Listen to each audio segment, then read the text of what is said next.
graça e a paz da parte de Deus, nosso Pai, e nosso Senhor Jesus Cristo.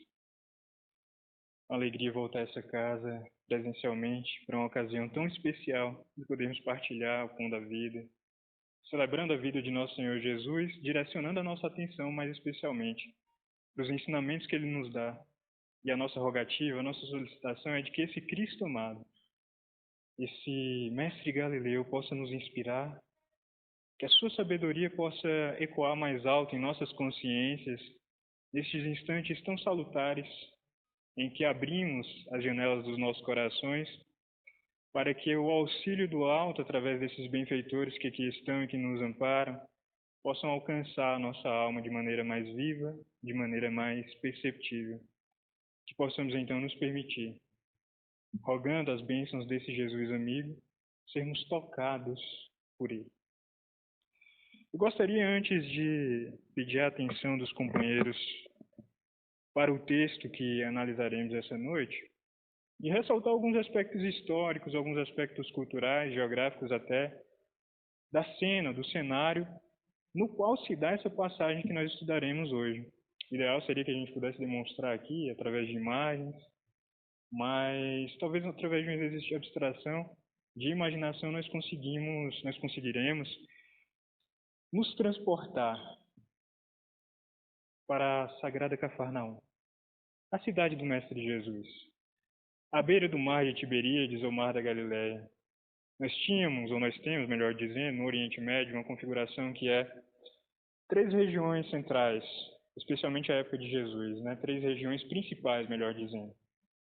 Acima, no norte do mapa, nós encontraríamos a região da Galileia, onde Jesus irá viver a maior parte de toda a sua existência e onde será o palco do seu ministério. Segundo estudiosos, aproximadamente 2/3 do ministério de Jesus será vivido ali, em cidades como Cafarnaum, Tiberíades, a própria Nazaré, onde Jesus crescerá e onde atingirá a idade adulta. É naquela região que o Cristo realizará os grandes feitos que o consagrarão como Messias e que farão dele o divisor da humanidade, o divisor do tempo da humanidade. É nesse chamado Mar da Galileia que Jesus andará sobre as águas, é nesse Mar da Galileia que o Cristo multiplicará os peixes. Este lugar que recebe o nome de Mar da Galileia, que na verdade não era um mar. Era um lago de grandes extensões, aproximadamente 22 quilômetros de extensão, por aproximadamente 11 quilômetros de largura. É ali naquele lago que Jesus acalmará a tempestade e ensinará diversas lições que permanecem imortais, nos convidando sempre à renovação, à paz e ao alinhamento da nossa consciência com a consciência divina. Cidades como Magdala, Cafarnaum, Tiberíades, que eram cidades costeiras que ficavam à beira desse lago, serão palco dessas cenas que Jesus protagonizará. Nós estudaremos um texto hoje que está especialmente situado na cidade de Cafarnaum. Aquela cidade onde Jesus irá curar o servo do centurião, que será palco também da cura da mulher hemorrágica, objeto de nosso estudo da noite. Será também um palco onde Jesus irá ressuscitar uma criança de 12 anos, a filha de Jairo. Essa cena que é, na verdade, um episódio apenas, que se divide em 2 eventos.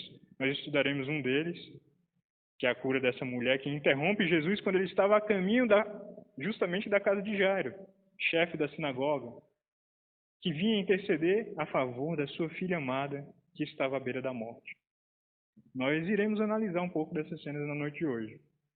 É nesse contexto, mais ou menos, que nós estamos desenhando, que se dá essa passagem.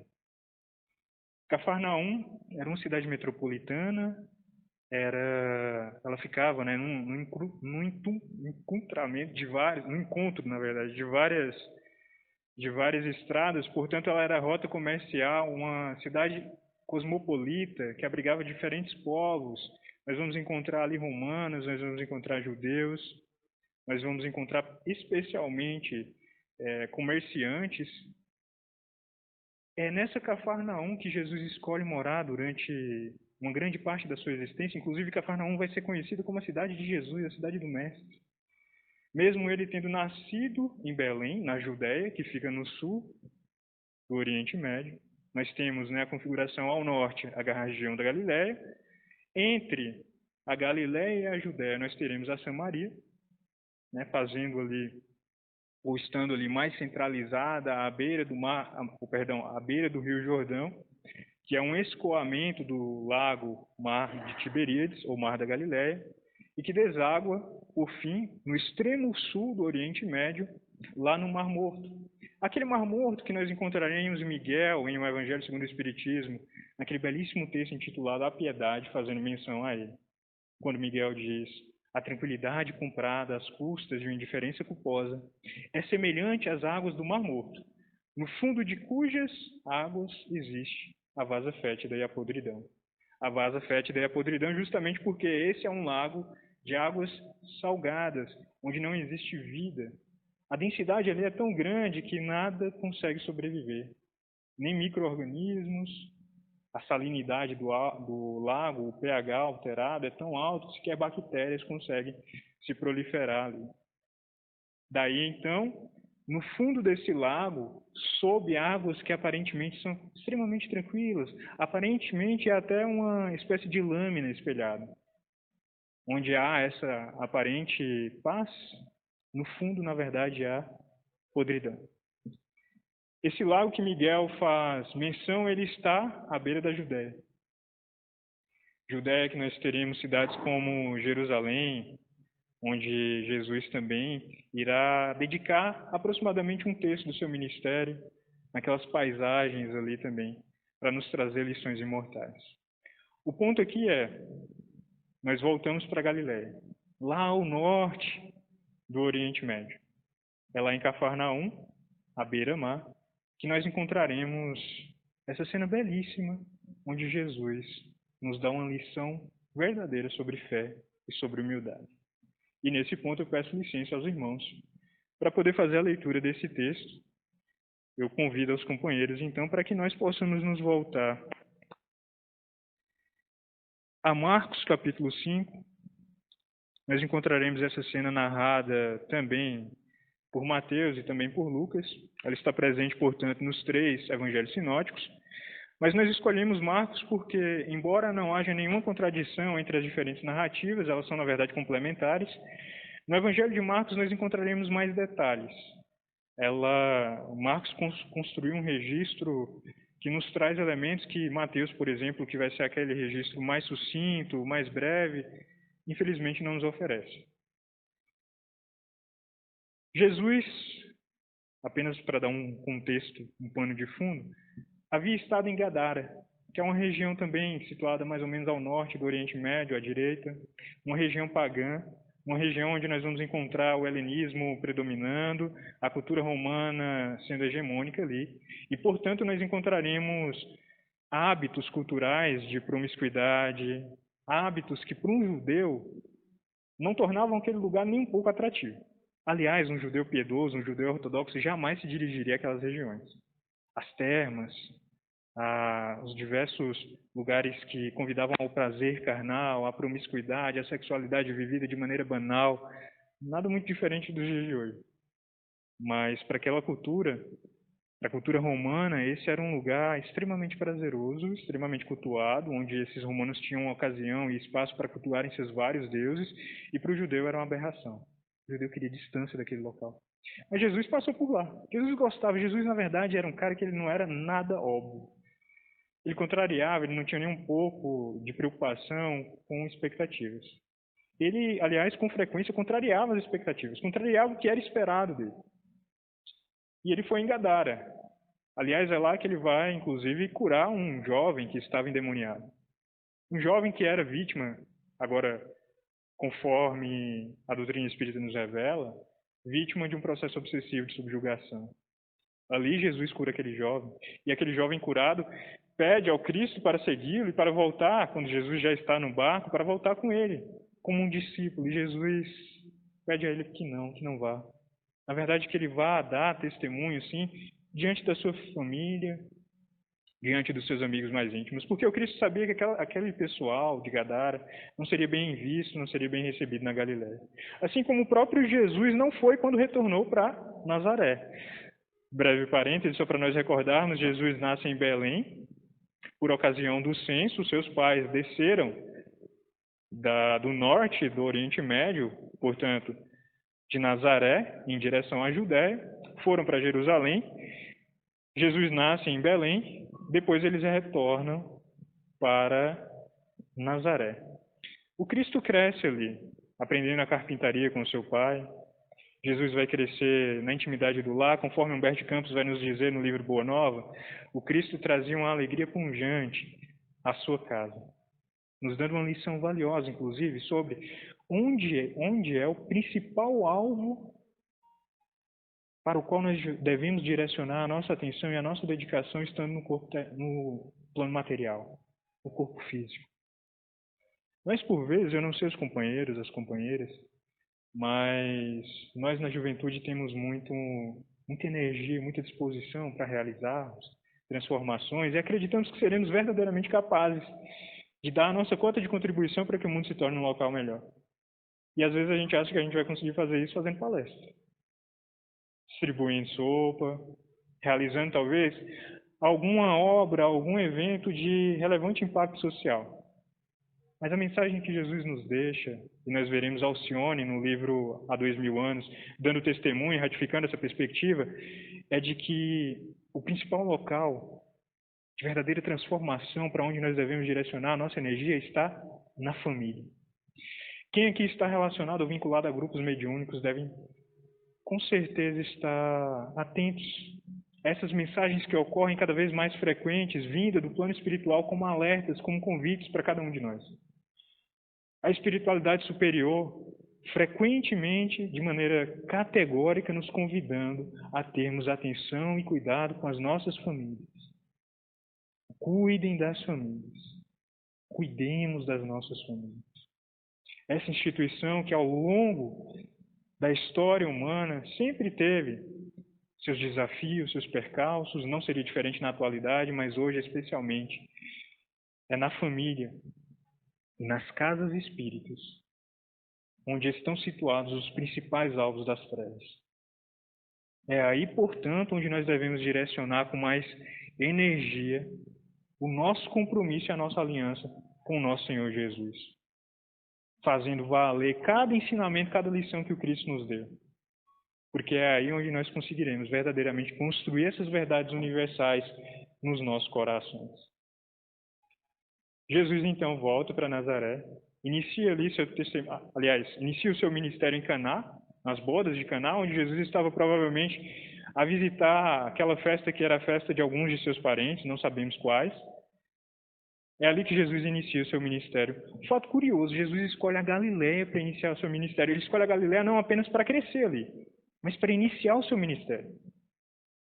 A Galiléia, ela era tida como um local à parte do povo judeu. Ela não era bem vista. O galileu, via de regra, ele era uma espécie de cristão não praticante, uma espécie de espírito não praticante, um contrassenso, portanto. Há estudos que indicam, inclusive, que os galileus, à época de Jesus, sequer faziam mais a circuncisão. Hábito que, para um judeu ortodoxo, é inquestionável.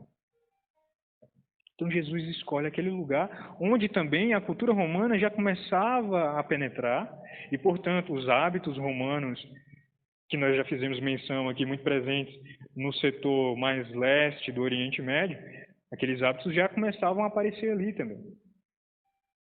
Jesus escolhe esse lugar para dar testemunho aí também de que ele não veio para os sãos apenas, mas sobretudo para nós que estamos adoecidos.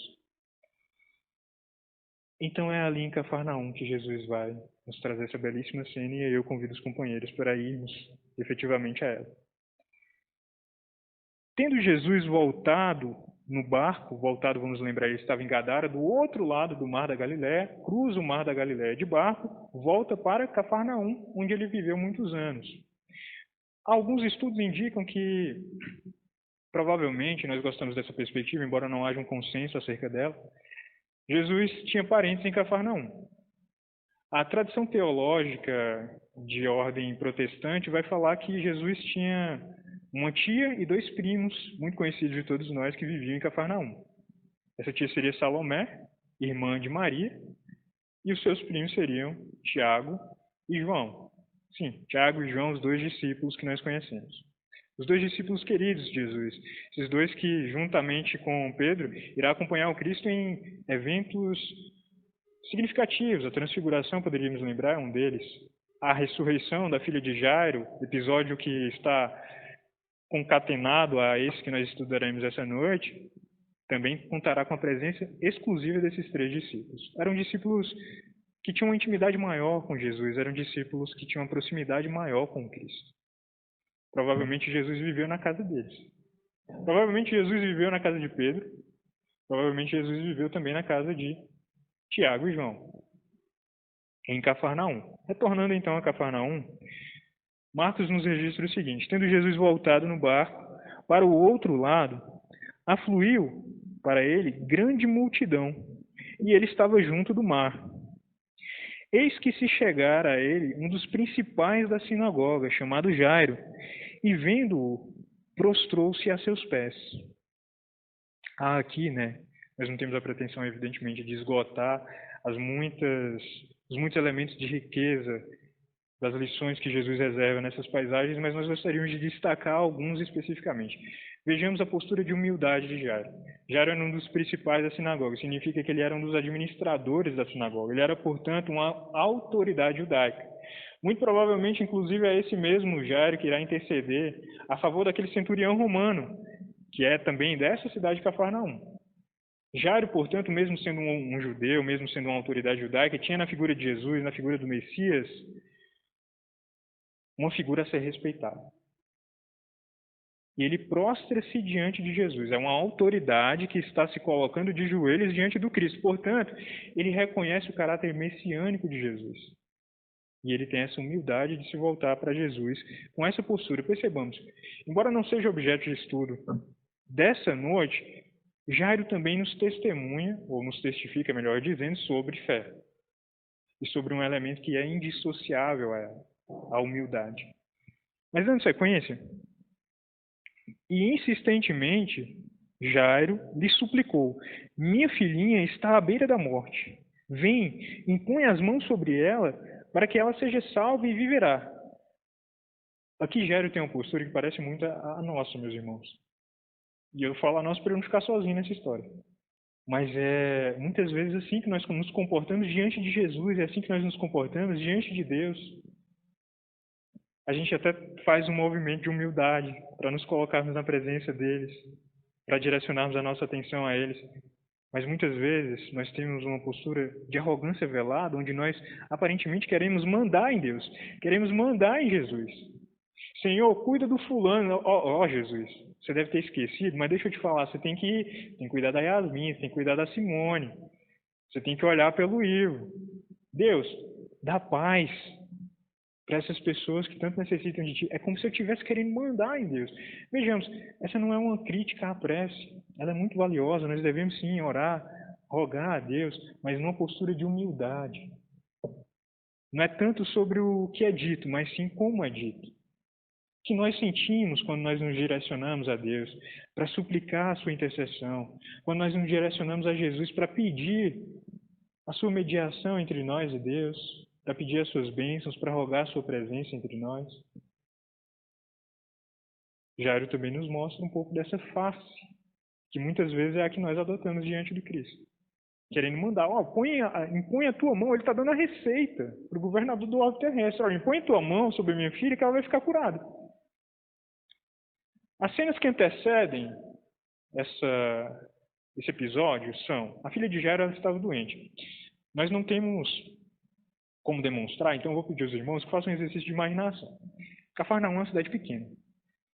Nessa cidade pequena, centralizado ali, nós temos a sinagoga. Uma edificação grande anexa a essa sinagoga, portanto, junto à sinagoga nós temos a casa do chefe da sinagoga, a casa de Jairo.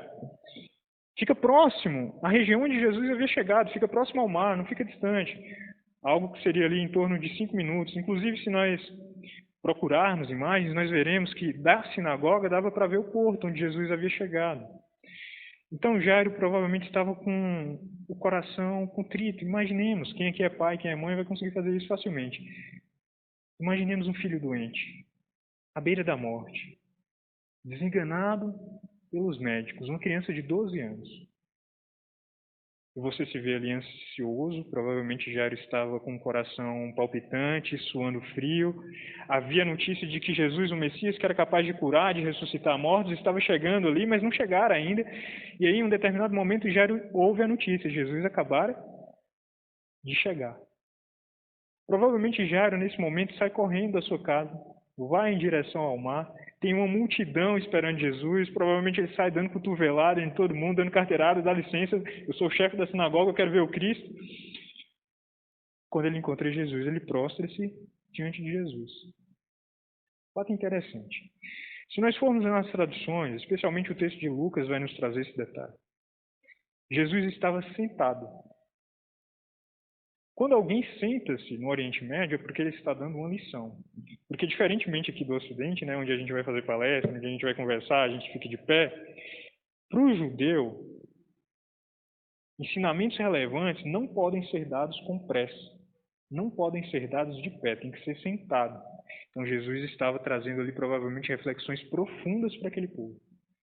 E aí Jairo então prostra-se diante dele. É interessante também que Jesus ele parece que tem uma atitude nada óbvia. Nós falamos agora há pouco, né? Jesus não é óbvio. Jesus contraria expectativas. Jairo está com a filha à beira da morte. Ele dá essa notícia para Jesus. E quando nós vamos olhar a sutileza do texto, lá do grego, nós vamos encontrar verbos. O verbo que indica que Jesus se levantou nos dá a entender que Jesus tem uma atitude morosa, lenta. Ele meio que não acompanha Jairo na euforia de Jairo. Ele vai lentamente. É como se eu estivesse tentando puxar uma pessoa. Jairo é esse que tenta puxar. Estivesse tentando puxar uma pessoa. Imaginemos, por exemplo, que esse filho nosso que está doente precisa ir para um hospital, tem uma emergência, eu ligo para ir vivo. Socorra minha criança, pelo amor de Deus.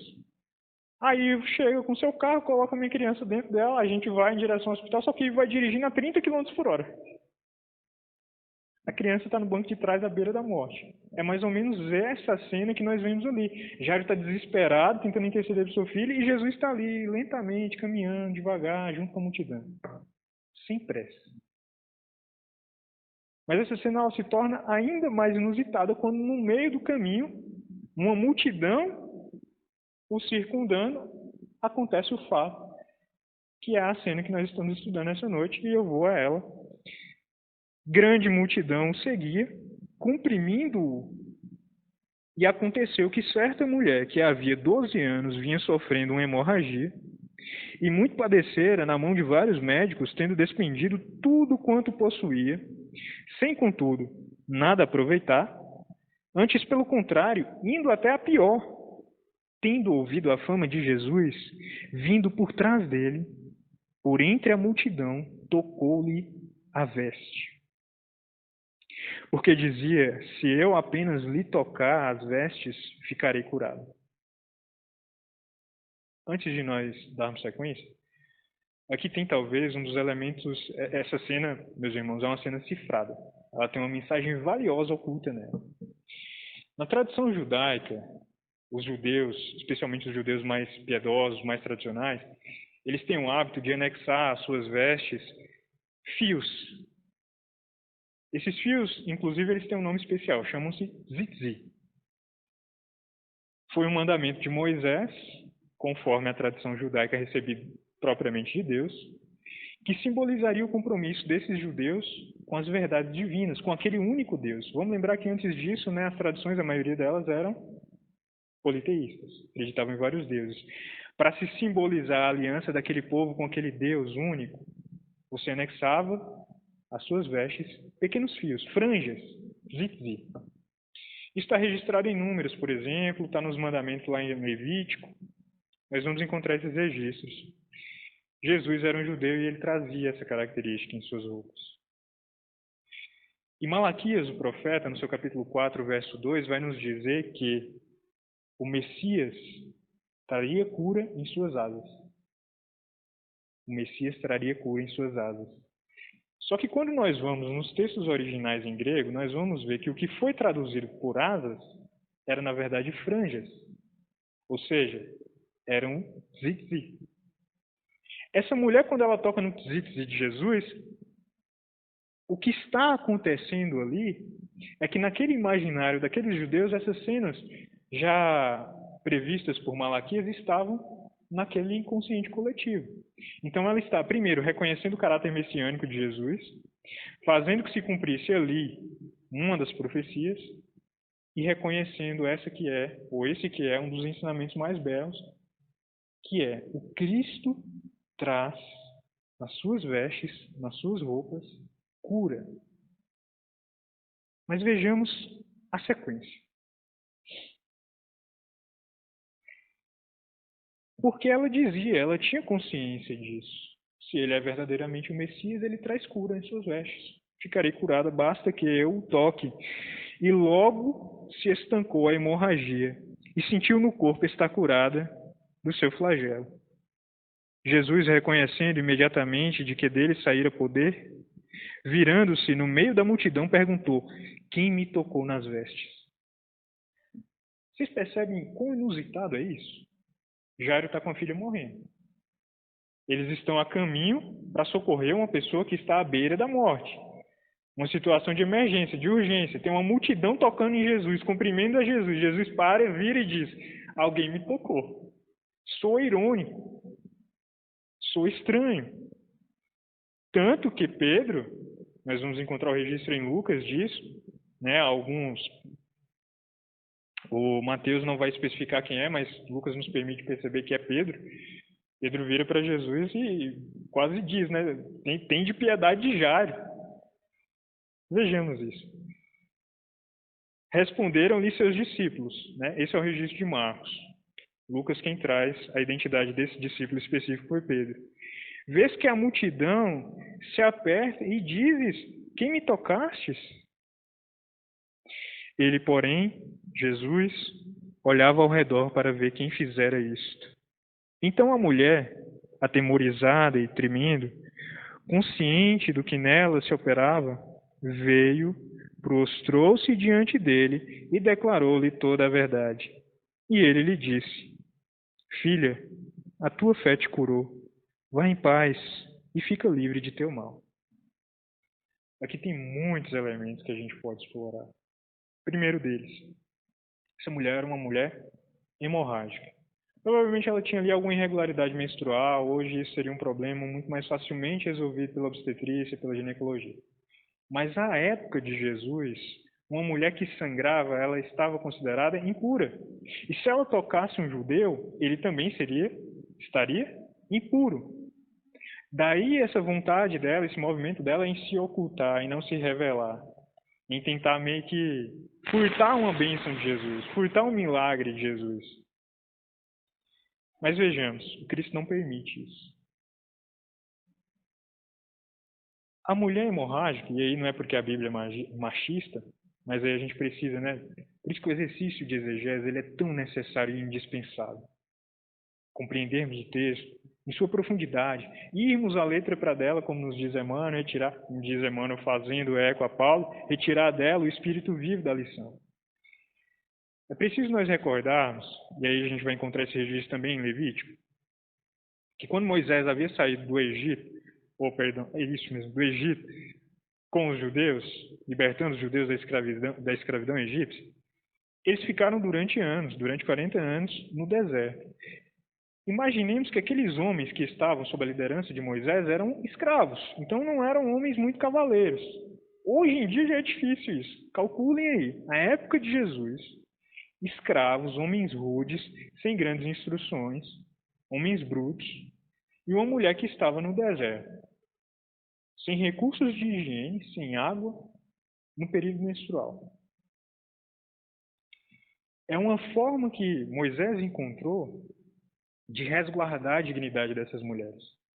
Foi uma intervenção que Moisés optou por fazer para preservar essas mulheres. No período menstrual, a mulher é considerada impura, então ela vai ficar apenas com outras mulheres. Os homens não devem encostar nelas. Então, a mulher de TPM, a mulher que está no ciclo menstrual, aliás, no período menstrual, ela não deve estar em contato com outros homens. Foi uma forma que Moisés encontrou de preservar-lhes. Só que o problema é que nós, muitas vezes, e a gente continua fazendo isso 2000 anos depois, a gente pega os textos, lê literalmente e interpreta fora de contexto, e aplica fora de contexto sobretudo. Então Jesus, nessa cena também, ele aproveita para ressignificar esse ensinamento mosaico. Porque ele vai nos dar aí uma lição valiosa. De que não é o impuro que toca um puro, fazendo com que aquele que aparentemente era puro torne-se impuro. Mas sim, o puro que ao ser tocado pelo impuro torna o impuro puro. Em outras palavras, Jesus nos mostra que é preciso nós partilharmos a nossa luz e não covardemente nos ocultarmos diante dos desafios do mundo, diante do mal do mundo. Jesus nos mostra, quando ele cura os leprosos também, esse mesmo ensinamento, de que é preciso nós, realizando essa transformação íntima, tornarmos-nos veículos da potência amorosa de Deus no mundo. Sermos aqueles que despertam em cada coração que se achegue ao nosso um pouquinho do amor de Deus, um pouquinho da paz, da serenidade, da tranquilidade de nosso Mestre Jesus. É isso que acontece nessa cena. Mas talvez a lição mais valiosa que nós encontramos aí é a postura de Jesus.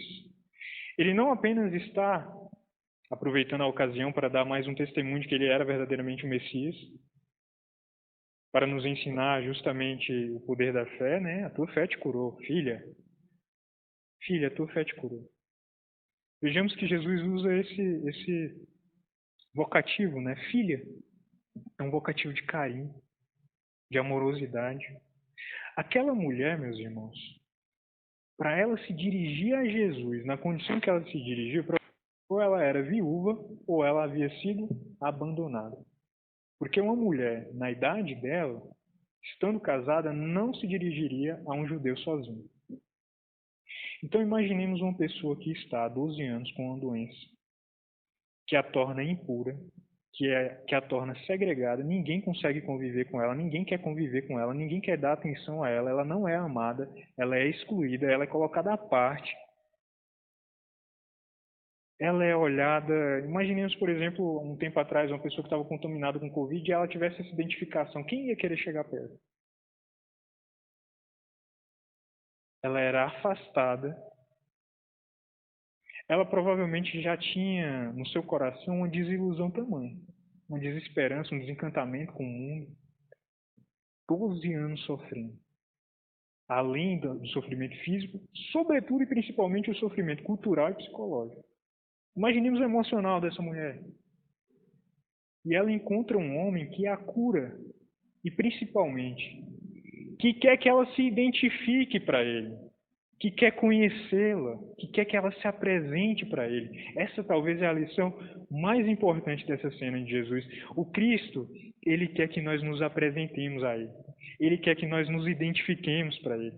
Jesus quer ter uma relação de intimidade com cada um de nós. Jesus quer saber quem somos, quer saber os nossos nomes, quer saber quais são as nossas dores, quais são as nossas dificuldades, porque ele traz cura em suas vestes. Jesus é esse que há 2000 anos permanece junto de nós, esperando que nós o toquemos.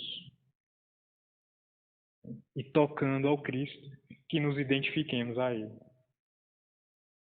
Deus sendo onipresente, nós vimos isso na pandemia, né, de maneira muito evidente. Ele está por toda parte. Nós acotovelamos a Jesus, nós acotovelamos a Deus em todos os momentos. Mas aí está a diferença entre esbarrar em Jesus e esbarrar em Deus e tocar a Jesus. Tocar em Deus através de Jesus. É nós conseguirmos verdadeiramente ter esse movimento que essa mulher faz, de humildade e de fé. De humildade por quê? Ela reconhece o caráter messiânico do Cristo, mas não apenas por isso. Porque ela vai com uma postura íntima de certeza do poder de Jesus. Mas vejamos que interessante, né? Porque o desfecho é Jesus dando a ela o protagonismo da própria cura. O Cristo, ele é estímulo. Jesus, ele é o móvel para que nós despertemos em nós essa semente, essa potência amorosa que existe em nossas almas, que são, ou que é, melhor dizendo, a insígnia de Deus, a identidade de Deus em nosso ser. Sendo criados à imagem e semelhança de Deus, nós trazemos em potencial características que são características divinas, sobretudo, a principal delas, a capacidade amorosa. Jesus é aquele que nos estimula a revelarmos esse potencial amoroso para o mundo. Jesus, ele principalmente nessa cena, ele está deixando isso claro para a gente. Não tenhamos vergonha das nossas dores, das nossas dificuldades, das nossas imperfeições morais. Antes, apresentemos elas ao Cristo. Sabe aquela coisa? A gente fala isso, né? Já virou quase um clichê. O Aldeci está ali, ela escuta falando isso toda quinta-feira. Jesus quer bater um papo com a gente, quer tomar café com a gente. Nós fomos criando, meus irmãos, no movimento religioso, sobretudo no espírita, que é aquele que nós podemos falar, porque é no qual nós estamos inseridos, fantasias acerca de Jesus que nos distanciaram do Mestre. Muros entre nós e o Cristo. Fatinha está ali, eu estou lembrando de uma cena que você me contou uma vez, amiga. Às vezes a gente considera loucura nós acreditarmos ou vivermos uma experiência de contato com o Mestre. E é o que Jesus espera de nós. Ele está junto de nós, esperando, batendo a nossa porta, esperando que nós abramos as janelas das nossas consciências, as portas da nossa alma, para que Ele entre. Sabe, é chamar Jesus para tomar um café e falar para Ele: Jesus, eu estou sangrando, está doendo, está difícil. Sabe esse defeito que só você sabe que você tem? Que você acha que não tem remédio mais para ele, que não tem cura mais para ele, que há anos te acompanha? Que você percebe que às vezes afasta algumas pessoas de você, mas você não dá conta desse defeito, ele permanece com você. Jesus tem a solução para ele. Mas ele precisa que nós o busquemos, nós o toquemos, nós revelemos a ele Jesus. Ele quer que nós nos identifiquemos, ele quer saber o nosso nome. Jesus é um cara que fica insistindo, forçando a amizade.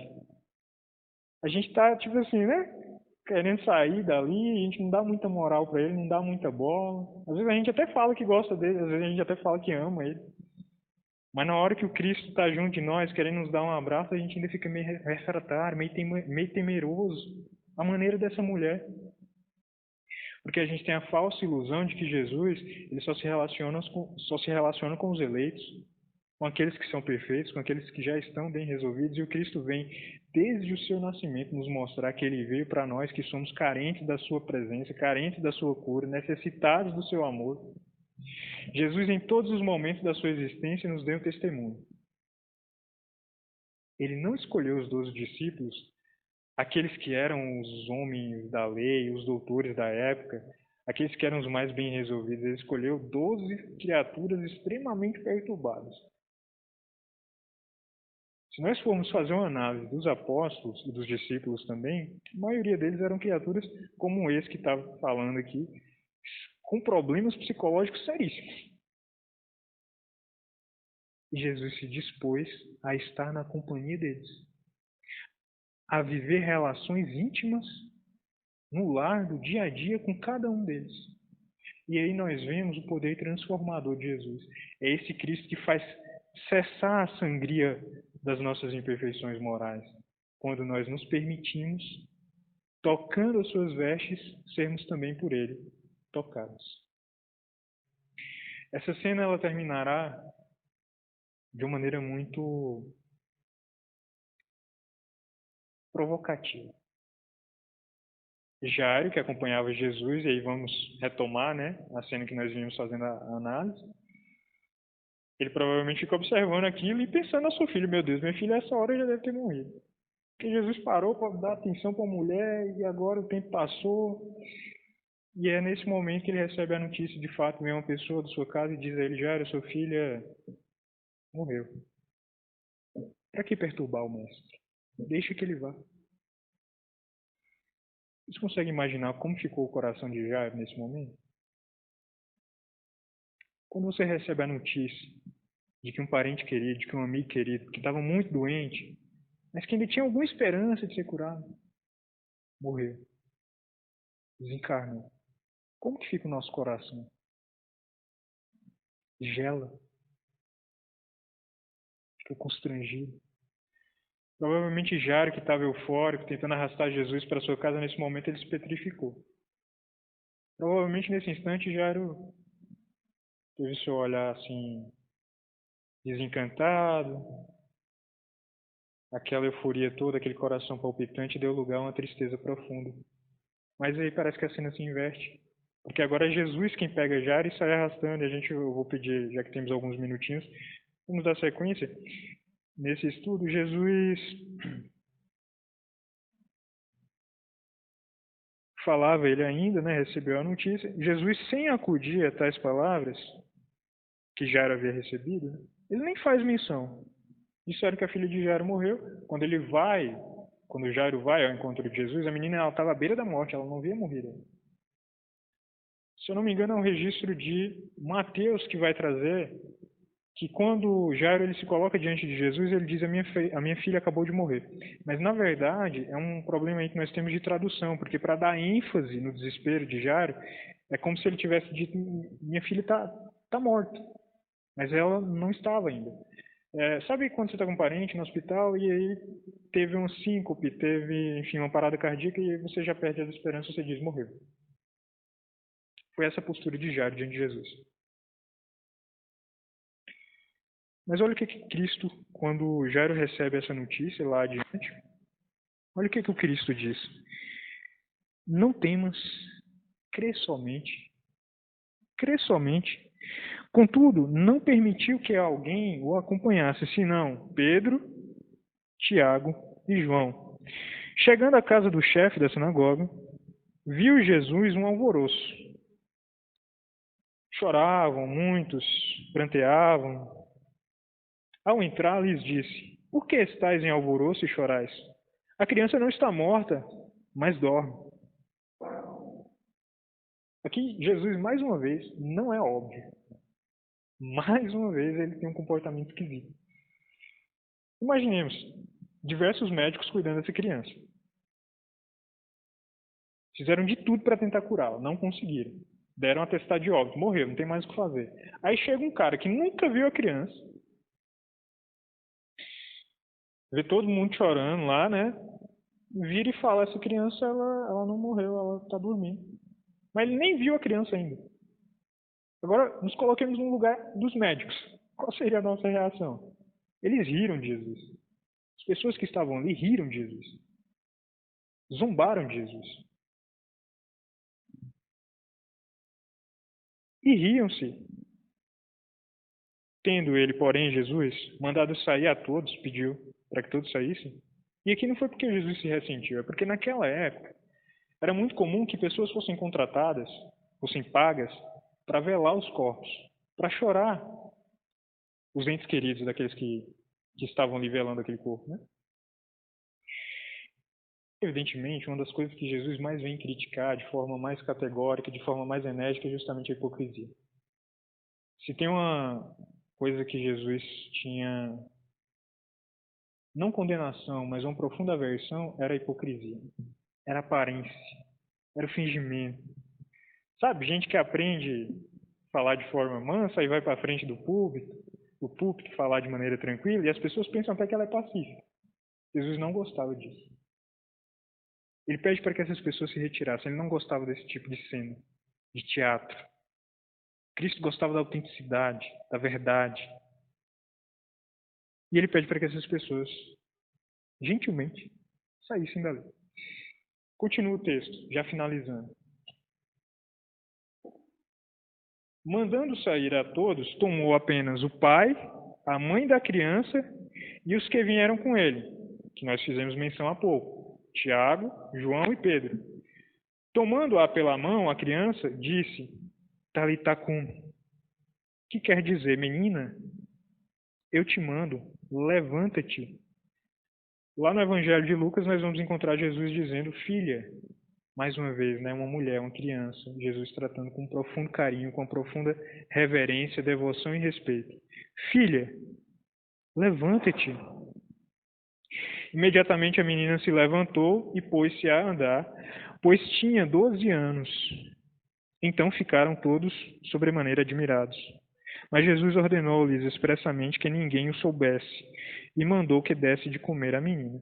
A cena que se segue, né, e aí a gente vai encontrar Mateus e Lucas tendo coerência nesse ponto, é que essa cena ela se popularizou de maneira impensada por Jesus. Esse cuidado que ele tem ao final de pedir para que não fosse divulgado é porque Jesus estava no início, mais ou menos no início do ministério, e ele sabia que quanto mais testemunhas de que ele era o Messias fosse dado, mais os judeus o perseguiriam. Então ele tem uma atitude ali cautelosa, de precaução, mas não é suficiente, né? Porque imaginemos, gente, Conquista tem 300, me desculpem a imprecisão, né? Eu acho que entre 300 e 500 mil habitantes. Não sei exatamente o número. É uma cidade do interior, é uma cidade pequena. Você sai de casa, você sai praticamente com a certeza de que você vai encontrar alguém que você conhece. Nazaré, só para a gente tomar como referência, a cidade de Jesus, a cidade onde o Cristo cresceu, ela tinha entre 300 e 500 habitantes. Ou seja, Conquista é 1000 vezes maior do que Nazaré. Todo mundo conhecia todo mundo. Então, inibir a propagação de uma mensagem dessa era algo praticamente impensável e irrealizável. O fato é, Jesus, e a gente não vai entrar nos detalhes dessa cena propriamente, apenas para criar uma conexão com a que nós estamos analisando, que é a cura da mulher hemorrágica, Jesus nos dá aí mais uma vez o testemunho de fé. Lá atrás, o que ele diz a Jairo? Crê, não temos, crê somente. O Cristo nos dá, já encerrando, caminhando para o nosso final, um testemunho valioso, uma lição valiosa sobre fé, quando ele nos diz que o oposto da verdadeira fé, da fidelidade a Deus, da fidelidade aos seus ensinamentos, da nossa relação com Cristo, não é a descrença. Não é a descrença. Aliás, questionar é algo necessário para a fé. A fé que Jesus nos convida é uma fé raciocinada. Nosso Senhor Allan Kardec nos dá menção, nos faz menção disso, nos revela isso. Então, em alguma medida, ter reserva, no sentido de alguma crítica, de algum senso de observação mais apurado, é necessário a uma fé robusta, a uma fé raciocinada. O oposto da fé colocado por Jesus é o medo. Vamos lembrar da cena, aquela belíssima cena em que Jesus acalma a tempestade? O que ele diz aos discípulos?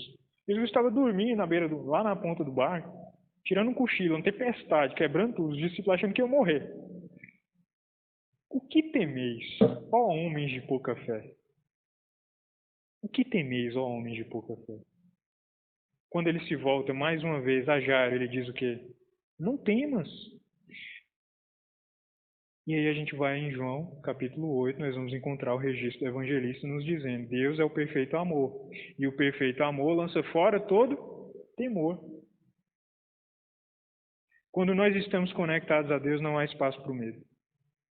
Há espaço, sim, para a responsabilidade, para a diligência, para o cuidado, para a cautela, mas não há espaço para o temor.